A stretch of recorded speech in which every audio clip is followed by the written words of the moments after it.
Welcome or welcome back to the channel. My name is Sarah. I like to talk about books in my basement, and today we're going to talk about some paranormal books that I have read recently. I just came from the trampoline park, so I'm glistening with gross and sweat. So let's get to it. So we're going to start with the most recent book I finished because I have this problem where if I love something enough, I can't talk about it, so we're just going to knock this out of the park. I really love this series. It's not talked about enough. It is a paranormal high fantasy with an urban setting. Oh, it's so good. If you've been at the channel for any amount of time, you will remember I read Dead Country last year by Max Gladstone, and I got to the sequel finally, Wicked Problems, which, by the way, the cover is stunning. And this follows Dead Country. I can't talk about it a whole lot because, you know, spoilers. But the gist of this series is that this is the Craft Wars series. This is the sequel to the Craft sequence. And this, like I said, is a high urban fantasy world in which you have different aspects of magic and power at play and different groups competing and trying to live together in different respects. So you have the gods of the world, like actual literal gods, and you have the people who practice the craft, which is a magic based in laws, chaos, order, all those things in between, but they're basically like lawyers. If you've ever played Mage the Ascension, it's kind of that idea. If you can lawyer your way into walking through a wall and you have craft, you can do that. So it's very interesting, it's very complex, and Max Gladstone is way smarter than I'll ever be. So he paints these beautiful pictures, these images, these scenes. They're like almost anime fight inspired in scope, but he also throws in these deep introspective statements about what it is to exist and what it is to have power and all this stuff. And then you turn around and you have the undead king in red calling people fleshy weirdos. Like, it's the perfect combination for me. I can see these books not working for people, but also I think they're very underrated. The first book that was published is called 3 Parts Dead, and it introduces one of my favorite characters, and he is a very big character in this, Abelard. He is the priest. In 3 Parts Dead, he is the priest of a dead god, and our quote-unquote main character of the series, Tara, that's her here, she goes to figure out who killed his god, because his god is literally laying somewhere dead, and they can't reach him. So that's 3 Parts Dead. Highly recommend that, and I absolutely love this. If you are following the series at all, please pick it up and continue. This is much bigger than Dead Country was. I also recommend, if you read Dead Country when it released, like I did, that perhaps you reread it before you read this one. I should have. I wish I had. I also wish I had revisited the Craft sequence before this one, because this pulls every character from the Craft sequence into this book, and everybody falls on a side, and we get to revisit them, their histories, their past, as people pick alignments, and well, things unwind. We don't quite know who the bad guy is, besides, you know, the world-eating spiders that are coming.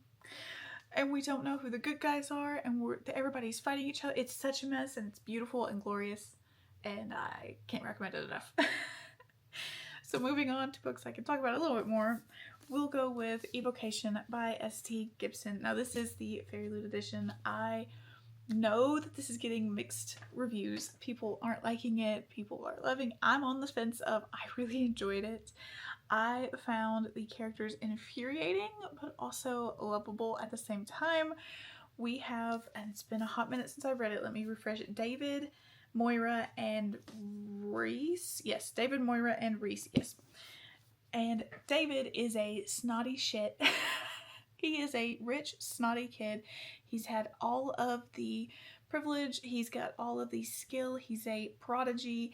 And he is currently, he's a lawyer. Yes, he is a lawyer. But his side hustle, what he is a prodigy in, what his skill is in speaking to the dead, to ghosts, necromancy, that sort of thing. He's a psychic.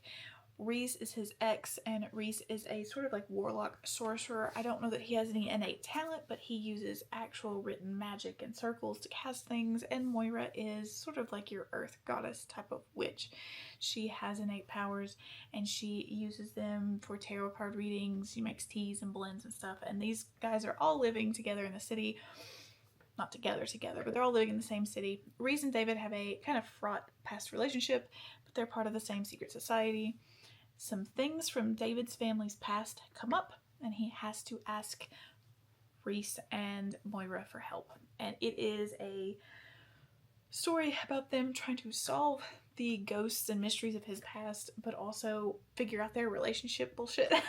Because this is a queer story, and we do see a sort of poly relationship develop, but really it's a focus in on David, his absolute asinine personality, who he is as a person, which is so insufferable, but in like the best way. If you can like unlikable characters, this is the book for you. And Moira and Reese learning to love him, in Reese's case again, and in Moira's case for Newsies, and solving this mystery. Again, some people don't like it.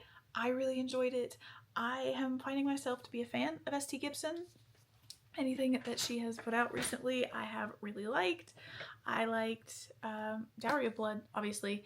I read that when it was indie published, and I have the fairy loot edition of that one. And I did enjoy An Education in Malice, and now this makes 3, so she is on the auto-buy list for me now. I've read all 3 of her currently, like, traditionally published books, and I've liked them. I need to get a copy of An Education in Malice. I don't actually have a copy of it, but this fairy loot edition was very pretty and fairly inexpensive, because people aren't enjoying it, so I picked it up. I really like the top and bottom sprayed edges. I find the pages here to be a little questionable, but you know what? It's okay. It's pretty. We'll ignore it. The last 2 I read were ebooks. We'll start with Bitter Waters, which was another book that I really enjoyed. First, let me say, my bookish beige flag is that I will pick up novellas in the middle of series to try the series as a whole. So Bitter Waters is like 3.5 in the Greta Helsing urban mystery, urban fantasy series. I've not read any of them, but I really liked this. This was really good. This is following Greta, her new husband, and 2 characters that we previously must have met in the 2nd and 3rd books. And a young girl is turned against her will to vampirism. A Barrow White finds her out on the moors and brings the child to Greta and her husband because she lives on her husband's land. And they have to figure out who turned this child and to figure out what happens. Because the little girl is only 11, she's an orphan, she was there on a school trip, and they figure out what happens to her.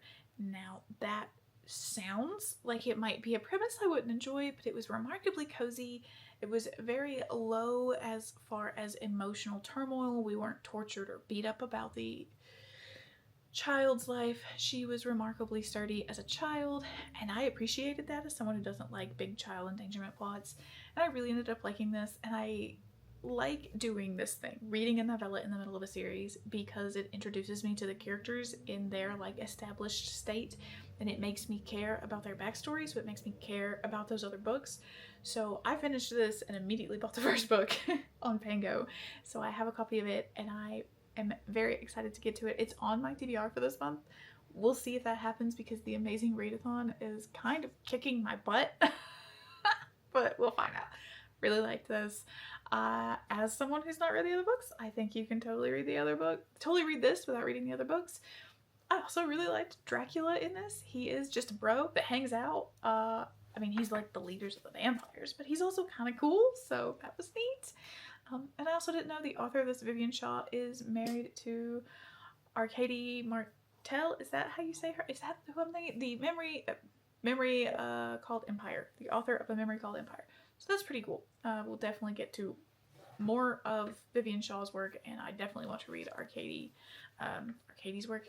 Is Arcady her first or last name? I can't remember, but I know the book cover because I have it on these shelves, and it's been on my TBR for years.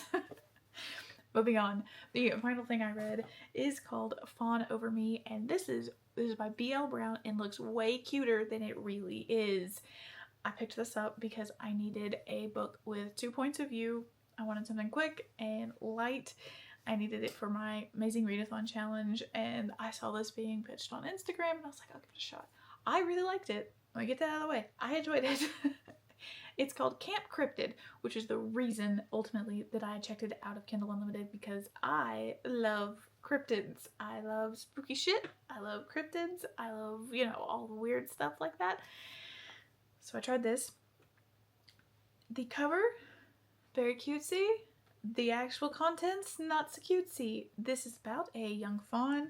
I say young. She's like a young woman. A fawn who is, it starts off, she's running through the mountains to a camp that she knows that her cousin lives at. This is a camp of integrated humans and cryptids learning to live together. It's a music camp. From what I could gather, I think it was a music camp, but it was unclear for sure that it was a music camp. Anyway, she's running to this camp, and she's being chased by some monster in the woods. She passes out, and she is found by a young girl at the camp who is the assistant director. She is new to the camp, and she is also an instructor there. I keep saying young girl, but they're young women. They strike up a sort of, what's the word I want? Not conflicted, but combative relationship. They're both very into each other, but our fawn, she's not that young, stop it, Sarah. Our fawn, she is very desperately in need of figuring out who is buying up the land that her family lives on. They're buying it up, and she thinks it's for nefarious means. She's not wrong, and she wants to find out who it is and stop them. The young woman, the assistant director has come from, she's like, what, she's kind of young. She's like 18 actually, if I think about it, because she's getting ready to go to college.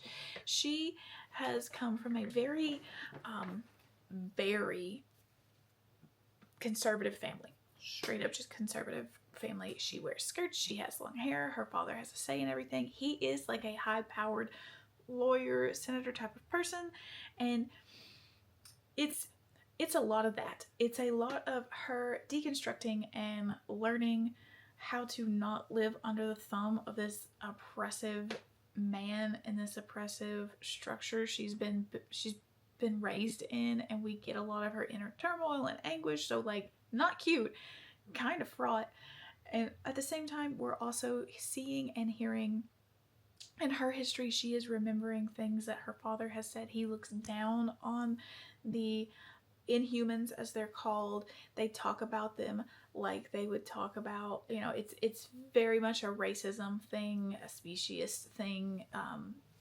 Very ugly things are being said.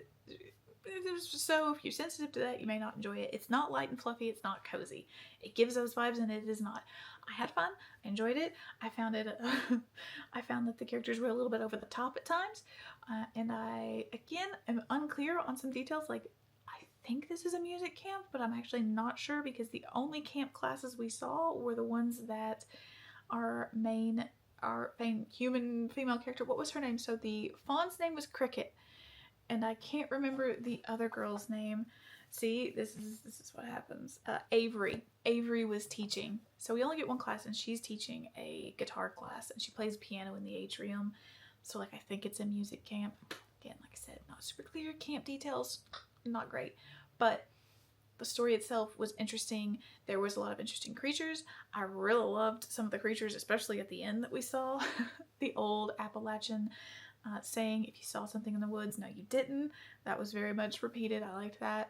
There was a hide around, and you know, it was very interesting. I'll continue the series. I don't know if it's the best thing I've read in the genre, but it is one of the more unique ones, and that's really the best part about it. I like cryptids, and I liked the setting and setup, so a fun one.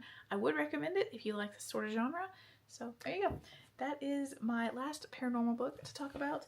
I am not reading any paranormal books right now. Ooh, wait, no, I take that back. I just started Two Twisted Crowns because it is the poll pick for Amazing Readathon for me, so we will possibly see that in another wrap-up soon. That's it for paranormal. I have romance and a manga and graphic novel video to film and upload soon, so you'll be seeing those.